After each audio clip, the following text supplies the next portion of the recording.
मेरी जब भी किसी बहन की शादी होती तो माँ बहन के दुपट्टे के पल्लू में कोई चीज गांठ लगाकर जोर से बांध दिया करती और कहती इसे हरगिज खोलकर नहीं देखना।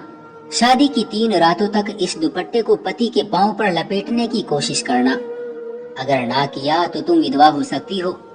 यूं मेरी बहनें हमेशा माँ की बात माना करती और जब माँ ने मेरी शादी की तो मैंने ये सब मजाक समझा और विदाई से 5 मिनट पहले ही उस गांठ को खोला तो मेरी चीखें निकल गई, क्योंकि उसमें तो मेरा नाम आरती है।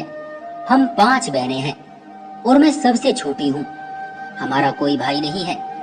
मेरे बाबा अक्सर ही घर से बाहर रहते। जब भी घर आते तो माँ की उनके साथ लड़ाई होती, जिसके कारण वो घर आना पसंद ना करते। ऐसा क्यों होता था यह हम में से किसी को नहीं पता था और ना कभी किसी ने पूछने की हिम्मत की। मेरी माँ एक कमरे में बंद रहती और हर वक्त वहीं रहती, सिर्फ खाना खाने ही बाहर निकलती। सारा दिन सारी रात वो अंदर न जाने क्या करती थी और मैं हैरत में रहती कि कैसे कोई सारा दिन एक जगह बंद रह सकता है। मैं कई बार उस कमरे की तरफ गई कि देखूं तो सही वो अंदर क्या करती है। ऐसा कौन सा काम है जो उन्हें इस कदर बिजी रखता है कि वो बाहर नहीं निकलती।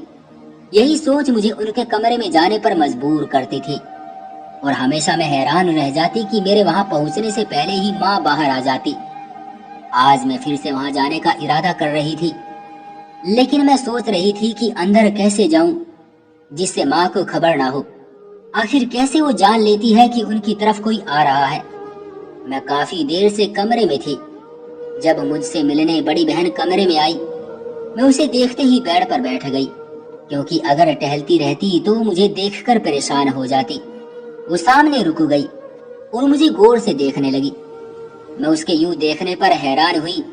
आरती, क्या तुमने भी माँ की तरह कमरे में बंद रहना शुरू कर दिया है या तुम्हें अकेला रहने की आदत होने लगी है? वो मेरे सामने खड़ी पूछ रही थी। मैंने उसे देखा तो उसकी आंखें वीरान थी। मैं उठकर उसके पास खड़ी हो गई। नहीं रीतू, मैं भला क्यों खुद को कमरे में कैद करूंगी। आप सबके होते हुए मुझे क्या जरूरत है तन्हाई में वक्त काटने की। वो तो बस मेरे सर में दर्द था इसलिए यहाँ थी और मैं तो ऐसे ही कुछ सोच रही थी। तुम बताओ, कुछ काम था क्या? मैंने प्यार से बताते हुए आखिर में बात बदल डाली। मैं जानती थी ये मेरी बहन है। मुझ समेत ये भी माँ और बाबा के झगड़े से परेशान रहती थी और इससे ज्यादा तकलीफ हमें माँ के यूं अकेले कमरे में बंद रहने पर होती थी। वो हमसे कुछ भी ना कहती, हर वक्त गुमसुम सी रहती। फिर चाहे हम उनके सामने ही हों, वो ऐसे होती जैसे तनहा बैठी हो, कुछ बात न करती, खामोशी से बैठी रहती और इसी तरह खामोशी से कमरे में चली जाती। आरती, तुम ऐसे कमरे में बंद मत रहा करो। मुझे फिक्र होती है कि कहीं तुम्हें भी माँ की तरह तनहा रहने की आदत ना हो जाए। वो मुझे गले लगाते हुए बोली। अच्छा ठीक है, चलो बाहर चलते हैं। मैं उसे लेकर कमरे से निकल आई। किचन में मेरी 3 बहनें खाने की तैयारी कर रही थी और बाकी एक भी वहीं बैठी थी। मैं भी रीतू को लेकर वहीं बैठ गई और उनसे बातें करने लगी। अभी कुछ देर हुई थी जब दरवाजे पर किसी की आहट हुई। इससे पहले कोई और दरवाजे की तरफ जाता तो मैंने हाथ से इशारा किया कि मैं देखती हूँ। दरवाजे पर खड़े होते ही मैंने हमेशा की तरह पहले पूछना सही समझा, कौन है बाहर? मैं दरवाजे के पास ही खड़ी पूछ रही थी। मैं हूँ, दरवाजा खोलो बेटी। बाबा की आवाज पर मैंने तुरंत दरवाजा खोला। मुझे हमेशा उनके आने पर खुशी होती, मुझे उनसे मोहब्बत थी। अभी भी मैं खुश हो रही थी कि वो आए हैं। मैं मुस्कुराते हुए उनके सीने से लगी तो उन्होंने प्यार से सर पर हाथ फेरा। बाबा हमसे बहुत मोहब्बत करते थे, हमारी हर चीज का ख्याल रखते, मगर फिर भी माँ उनसे खुश ना होती और ऐसा क्यों होता ये हमें नहीं पता था। तुम्हारी बाकी बहनें कहाँ हैं? उन्होंने अंदर आते ही पूछा। अंदर ही है, खाना बना रही है। मेरे बताने पर वो मुस्कुराए। उन सब से भी वो वैसे ही मिले जैसे मुझसे मिले थे। हम सब बहनें उनके पास थी, लेकिन तभी माँ वहां आ गई और फिर उन्होंने हमेशा की तरह बाबा को जाने का कहा, जिस पर थोड़ी देर तक वो बहस करते रहे। फिर माँ के आगे हार मानते हुए एक बार फिर हम सबके सर पर प्यार से हाथ रखते हुए चले गए। दोबारा ये व्यक्ति यहाँ आए भी तो दरवाजा मत खोलना, माँ ने गुस्से से कहा। मगर क्यों? माँ, वो हमारे बाबा है, हम सबसे मिल सकते हैं। ان کو کسی کی اجازت کی ضرورت نہیں ہے ہم سے ملنے کے لیے۔ مجھے ان کی بات پسند نہ آئی تو جلدی سے پوچھ بیٹھی، جس پر وہ غصے سے مجھے گھورنے لگی۔ چھوٹی ہو تم ابھی آرتی، نہیں سمجھ سکو گی، اس لیے دور رہو ان سب معاملات سے۔ ریتو کھانا بن جائے تو مجھے بتا دینا۔ اتنا کہہ کر اور پھر وہ کمرے میں واپس چلی گئی۔ دیدی ماں ایسا کیوں کرتی ہے؟ آپ تو بڑی ہیں، آپ ہی بتا دیں۔ اس بارے میں نے سوال بڑی بہن سے کیا، جس پر وہ رخ موڑ کر کام کرنے لگی۔ جب کافی دیر تک انہوں نے جواب نہ دیا تو میں واپس کمرے میں آ گئی۔ اب مجھے پتہ لگوانا تھا کہ وہ ایسی کیوں ہیں۔ دماغ تیزی سے چل رہا تھا مگر کچھ بھی سمجھ نہیں آ رہا تھا۔ میں کمرے سے نکلتی بہت احتیاط سے قدم رکھتی ماں کے کمرے کی طرف جا رہی تھی۔ قدم اتنے آہستہ رکھتی کہ مجھے خود بھی ان کی آواز نہیں آ رہی تھی، مگر پھر بھی ماں کمرے سے نکل آئی اور مجھے غصے سے گھورنے لگی۔ تم سدھروگی نہیں آرتی، اس لیے کسی دن نقصان اٹھاؤ گی۔ مجھ پر برستی وہ اپنا غصہ اتارنے لگی اور واپس چلی گئی۔ مجھے شدت سے رونا آ رہا تھا۔ میں وہاں سے چلی آئی۔ اسی طرح دن گزر رہے تھے، ماں کا وہی رویہ رہا، مگر اس دن کے بعد بابا نہ آئے۔ پھر ایک دن اچانک ہی بابا آئے اور آتے ہی ہم سب سے کہنے لگے، تم میں سے کسی کو میرے ساتھ چلنا ہے تو بتاؤ، میں آج کے بعد یہاں نہیں آؤں گا۔ وہ غصے سے بولے تو ہم سب ایک دوسرے کو دیکھنے لگی۔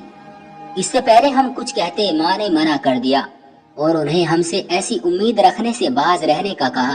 ایک بات یاد رکھنا تم سب، کبھی اگر تمہاری ماں تمہیں کچھ ایسا کرنے کو کہے جو عجیب ہو، جو تمہیں عجیب لگے، جس پر دل نہ مانے، تو کام ہرگز نہ کرنا، ورنہ نقصان اٹھاؤ گی۔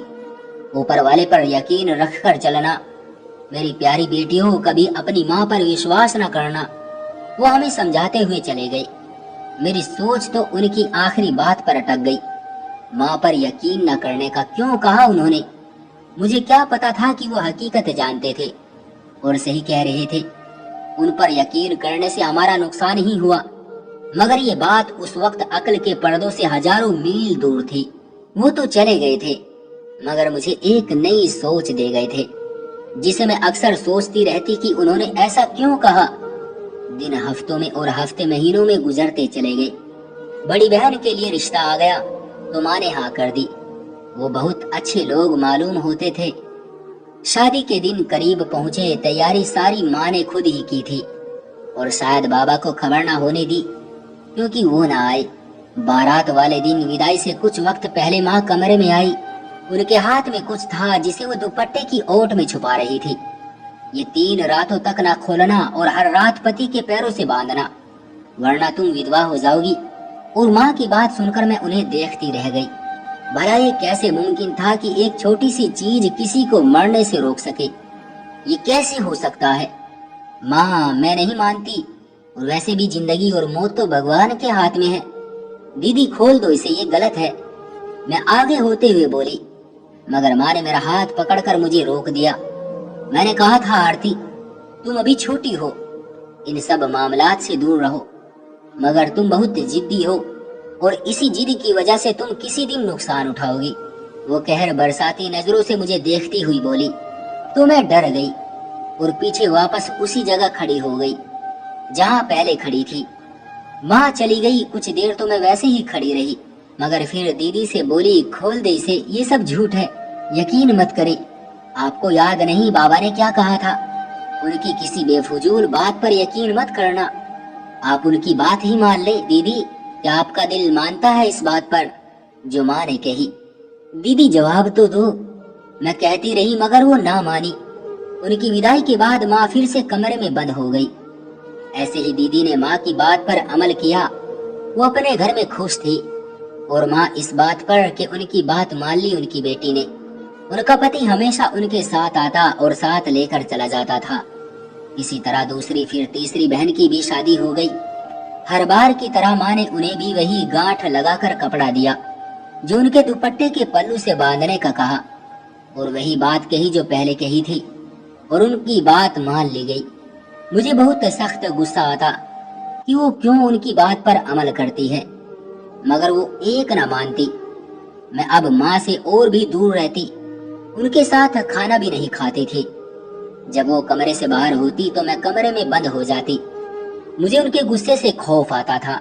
माँ ने उस पर शुक्र किया कि मैं अब उनके काम से दूर रहती हूँ।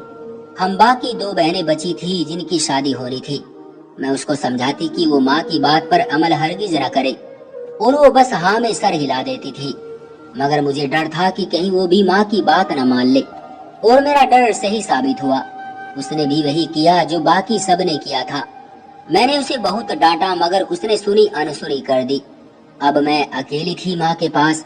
मुझे कभी कभी उनसे डर भी लगता और डर से अक्सर कांप जाती। एक दिन मैं यूं ही आंगन में टहल रही थी जब मेरी नजर माँ के कमरे की तरफ पड़ी। खिड़की कुछ खुली थी। न जाने क्यों मेरा दिल दहल सा गया। मुझे ऐसा लगा जैसे वहां उनके अलावा कोई और भी वहां है। मैं डरते डरते उनके कमरे की तरफ जाने लगी। खिड़की खुली थी मगर थोड़ी सी जब मेरी नजर अंदर पड़ी तो एक साया सा लहराया। मैं डर कर पीछे हो गई और भागते हुए कमरे में आई। दरवाजा बंद कर लिया। सांस रुक रही थी। डर से मेरी तो जान निकल रही थी। कुछ देर बाद डर खत्म हो गया। अब मैं कमरे में ही बंद रहती थी। मैंने बहनों से बात की तो उन्होंने कहा ये मेरा वहम है, अकेली हूँ इसलिए डर जाती हूँ। मैं भगवान से प्रार्थना करती कि मैं वहां से निकल सकूं। कुछ ऐसा हो जाए कि मुझे वहां उस घर में माँ के साथ न रहना पड़े, क्योंकि मुझे अब वो घर कैद खाना लगता था जहां अक्सर सांस लेना भी मुश्किल हो जाता। इसलिए अब अक्सर ही होठों पर वहां से निकलने की भगवान से प्रार्थना करती रहती, और मेरी प्रार्थना स्वीकार भी कर ली गई। मुझे कुछ लोग देखने आए और पसंद कर गए।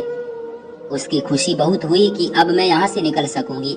वो लोग सीधा शादी करना चाहते थे, इसलिए माँ ने हाँ कर दी और मेरी शादी की तारीख तय हो गई। सब कुछ हुआ तो था अचानक, मगर मैं खुश थी कि अब मुझे माँ के साथ नहीं रहना पड़ेगा। मेरी शादी की तैयारियां सब बहनों ने की थी। हर चीज मुझसे पूछ कर खरीदी गई, क्योंकि मैं उनकी सबकी लाडली थी। मेरे साथ भी वही हुआ जो बाकी सबके साथ हुआ था।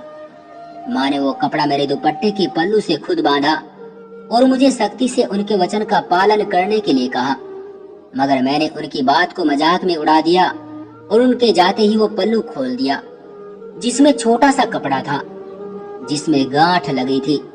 पहले तो मैं उसे देखकर सोचती रही कि इसमें क्या हो सकता है। मेरी विदाई में सिर्फ 5 मिनट पड़े थे। जब मैंने वो कपड़ा खोला तो मेरी चीखें निकल गई। उसमें मौजूद चीज को देखकर बहुत मुश्किल से मुंह पर हाथ रखकर मैंने खुद को संभाला। वो अब जमीन पर पड़ा था। वो कोई अजीब सी चीज थी। इतने में दरवाजे पर किसी की आहट हुई तो मैं जल्दी से उसे पल्लू से बांधने लगी कि कहीं किसी को कुछ पता न चल जाए और ये शादी टूट न जाए। अपना चेहरा सही करके उसे अंदर आने की इजाजत दी तो सामने रीतू थी। मुझे यूं डरे सहमे देखो जल्दी से मेरे पास आई। क्या हुआ आरती, यूं डर क्यों रही हो? उसने परेशानी से पूछा और मुझे गले लगाया। रीतू, मैं कहते कहते रुक गई। रीतू तो डर जाती अगर उसे पता चल जाता। क्या हुआ रीतू? मुझे कांधे से हिलाते हुए पूछने लगी। तबीयत तो ठीक है। वो मेरे चेहरे को छूने लगी। कुछ नहीं, ठीक हूँ मैंने मुश्किल से कहा। अच्छा छोड़ो, तुम्हें पता है बाबा आए हैं? रीतू खुशी से बताने लगी। कहाँ है बाबा? उनसे कहो मेरे पास आ जाएं। मुझे उनसे कुछ जरूरी बात करनी है। मैंने उसकी बात काट दी। अच्छा कहती हूँ, मगर अब विदाई का वक्त हो चुका है। अरे कुछ नहीं होगा, मुझे उनसे कुछ जरूरी बात करनी है। रीतू प्लीज। रीतू आरती की बात सुनकर वहां से चली गई। कुछ देर बाद बाबा कमरे में आए तो मैं भागकर उनसे लिपट गई और रोने लगी। आरती, क्या हुआ मेरी लाडली? रो क्यों रही हो? फिक्र ना करो, मैं मिलने आता रहूंगा तुमसे तुम्हारे ससुराल। बस रोना नहीं। बाबा मुझे चुप करते रहे। मैंने आंसू साफ करते हुए रीतू से कहा कि रीतू, तुम बाहर चली जाओ, मुझे बाबा से कुछ बात करनी है। मैंने रीतू को बाहर भेज दिया और उसके जाते ही दुपट्टे का पल्लू खोला। ये क्या है आरती? बाबा को जब मैंने वो कपड़ा दिया तो वो मुझसे पूछने लगे, मगर खोलकर देखने पर वो भी डर गए। ये सब को विदाई होने से पहले दिया था माँ ने और कहा था कि इसे 3 रातों तक अपने पति के पैर से बांधना, वरना विधवा हो जाओगी। बाबा ये क्या है? मुझे डर लग रहा है। इससे मेरी बात पर वो अफसोस से सर हिला गए। बैठो यहाँ। उन्होंने पास पड़ी कुर्सी पर मुझे बैठने का इशारा किया तो मैं बैठ गई और वो भी पास पड़ी कुर्सी पर बैठ गए। मैं और तुम्हारी माँ खुशगवार जिंदगी गुजार रहे थे। मुझे बेटियां बेहद पसंद थी, मगर तुम्हारी माँ को बेटे की ख्वाहिश थी। हर बार वो बेटे की ख्वाहिश करती, मगर हर बार बेटे की पैदाइश पर मायूस हो जाती। पहले पहले तो उसने प्रार्थना करना जारी रखा, मगर फिर कुछ औरतों के कहने पर वो तांत्रिक और जादूगरों के पास जाने लगी। मैंने उसे बहुत मना किया और कहा कि भगवान से मांगो, इसमें कोई शक नहीं कि उससे बेहतर और कोई नहीं दे सकता। वो जिद पर अड़ गई। उसी रात के दौरान उसका जाना एक तांत्रिक के पास हुआ। वो तांत्रिक उसे तरह तरह के मंत्र और टोटके बताता और आदेश का पालन करने को कहता, जिस पर वो पालन करती। मुझे सख्त गुस्सा आता, मगर वो मेरी एक न सुनती। मुझे बहुत वक्त बाद पता चला कि वो जिस तांत्रिक से मिलती है वो काले जादू का माहिर है और उसे भी जादू सिखा रहा था। मैंने फिर उसे समझाया और बाज रहने का कहा, मगर वो अपनी जिद की पक्की थी। आहिस्ता आहिस्ता वो खुद भी काला जादू करने में माहिर होने लगी थी। जब मुझे पता चला तो मुझे सख्त सदमा हुआ। यकीन न हुआ कि वो ऐसा कर सकती है। वो मेरी बात टाल ही नहीं सकती थी, मगर टालने लगी। मैं जब भी उसे समझाता, बदले में वो मुझसे लड़ने लगी। इसलिए मैं घर छोड़कर चला गया। मुझे लगा कि इससे वो सुधर जाएगी, मगर अफसोस वो अब बागी हो चुकी है। मेरे लाख समझाने का भी उस पर कोई असर न हुआ और काले जादू की वजह से उसका सुकून अब खत्म हो चुका है। इसी वजह से वो अब दुनिया से कट चुकी है। इसलिए कमरे में बंद रहती है और गुस्सा करती है। तुम ये फेंक दो और इस पर अमल न करना। बेटा, मुश्किल का हल भगवान के सिवा किसी के पास नहीं। चलो, विदाई का वक्त हो रहा है, उन्होंने कहा और मुझे लेकर बाहर आए। मैंने वो कपड़ा वही कूड़ेदान में फेंक दिया। वो कुछ अजीब सा था, जिस पर धागे लिपटे थे और खून लगा था, जैसे कोई अजीब सा गुड्डा हो। विदाई के बाद मैं जब ससुराल गई तो सब ने प्यार से मेरा स्वागत किया। मैं अपने ससुराल में खुश थी। माँ मुझसे बार बार पूछ रही थी कि मेरे वचन का पालन कर रही हो या नहीं, और मैं हर बार बात बदल देती। शादी को 1 हफ्ता हो चुका था। मेरे पति मेरे साथ खुश थे और भगवान की कृपा से सही सलामत है। मैं घर आई तो माँ ने मुझ पर गुस्सा किया। मैंने उनकी बात पर अमल क्यों नहीं किया, जिस पर मैंने उन्हें समझाया कि मुझे ऊपर वाले पर यकीन है, वो कुछ बुरा नहीं करेगा। आप भी उन पर यकीन रखें। मेरी बात वो नहीं समझी, मगर मुझे उम्मीद थी कि वो एक दिन समझ जाएगी। मेरी बहन को उसके पति ने छोड़ दिया कि वो काला जादू करती है। मुझे इसका अफसोस हुआ कि उनकी जिंदगी एक गलत काम की वजह से बर्बाद हो गई, मगर अब क्या हो सकता था। मैंने बाकी सब बहनों को समझाया तो खैर शुक्र है राम जी का, वो मेरी बात समझ गई और इस तरह बाकी बहनों ने ईश्वर से अपने किए पर पछतावा जाहिर किया और रो रो कर माफी मांगी कि वो अब ऐसा नहीं करेगी। बेशक परमात्मा माफ करने वाला है। माँ भी अब कुछ समझ चुकी थी, इसलिए बाबा को मैंने घर वापस आने पर राजी कर लिया और वो वापस घर आ गए थे। बड़ी बहन उदास रहती, बाकी सब अपने घर खुश ना सही मगर सुकून से थी। मैं बहुत खुश थी कि मैं ऊपर वाले पर यकीन रखती हूँ और उसी से प्रार्थना करके अपनी खुशी और सुकून मांगती हूँ। काला जादू एक ऐसा पाप है जो इंसान का सुकून छीन लेता है। माँ का सुकून भी छिन गया था, मगर जब उन्होंने माफी मांगी तो उन्हें सुकून मिलने लगा था। तो दोस्तों, ये थी हमारी आज की कहानी। आपका क्या कहना है इस कहानी के बारे में? कमेंट करके हमें जरूर बताएं। वीडियो को लाइक करके चैनल को सब्सक्राइब कर लीजिए और साथ में घंटी को दबाकर ऑल पर सेट कर लीजिए ताकि आने वाली वीडियो आपको तुरंत मिले। मैं मिलता हूँ आपसे अगली वीडियो में, तब तक के लिए धन्यवाद।